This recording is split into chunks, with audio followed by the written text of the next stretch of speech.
Praktek rentenir berkedok koperasi simpan pinjam atau KOSIPA di kalangan buruh pabrik semakin marak di Sukabumi. Informasi yang berhasil dihimpun oleh tim SPTP Sukabumi, beberapa pelaku KOSIPA bahkan berani menahan kartu ATM atau pengambilan gaji karyawan sebagai jaminan. Menyikapi permasalahan ini, Ketua DPK Apindo Kabupaten Sukabumi, Sugando Rais, menghimbau seluruh perusahaan yang ada di Sukabumi untuk mendirikan koperasi karyawan atau KOPKAR. Menurutnya, hal ini perlu dilakukan sebagai salah satu upaya dalam menangkal serta memberantas maraknya praktek KOSIPA ilegal di kalangan buruh.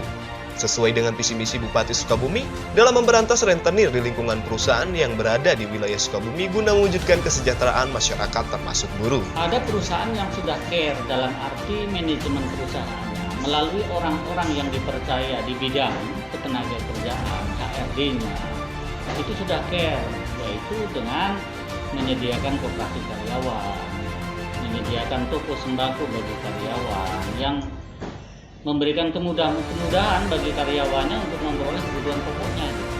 Tapi masih banyak juga perusahaan-perusahaan lain yang penanggung jawab di bidang ketenaga kerjaannya itu masih belum care, jadi tidak peduli. Bahkan terburuknya lagi apabila masih ada orang dalam di perusahaan yang terlibat dengan jaringan rentenir, itu lebih bahaya. Cara menangani yang pertama tadi sudah disampaikan, siapkan solusinya dulu. Solusinya apa? Bentuk koperasi karyawan, hidupkan koperasi karyawan. Karena melalui koperasi karyawan itu, disitulah pemberdayaan ekonomi, keuangan karyawan bisa diperoleh melalui koperasi karyawan. Tidak perlu melalui rentenir. Karena keuntungan dari koperasi karyawan nanti kembali kepada karyawannya, tidak dimanfaatkan oleh orang luar. Siapkan tempat ataupun toko ataupun fasilitas yang menyediakan kebutuhan pokok.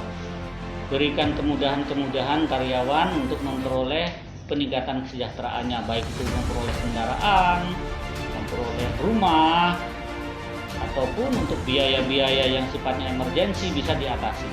Dan itu sebenarnya sudah ada contoh di perusahaan-perusahaan yang diantaranya adalah di PT Mora Tunggal, itu semua sudah lengkap. Himbauan saya khusus untuk para pengusaha, khususnya adalah para staf atau pimpinan perusahaan yang membidangi ketenaga kerjaan, agar benar-benar care dan memberikan solusi yang terbaik kepada karyawan di perusahaan masing-masing, supaya adanya pemberdayaan ekonomi di perusahaan masing-masing, sehingga karyawan tidak perlu dan meminimalisir untuk terlibat dengan rentenir atau pinjaman online yang memberatkan.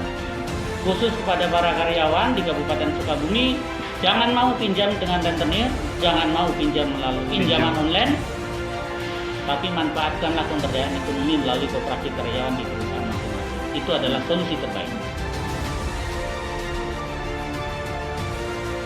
Dari Cibadak, Sukabumi, tim SPTP mengabarkan.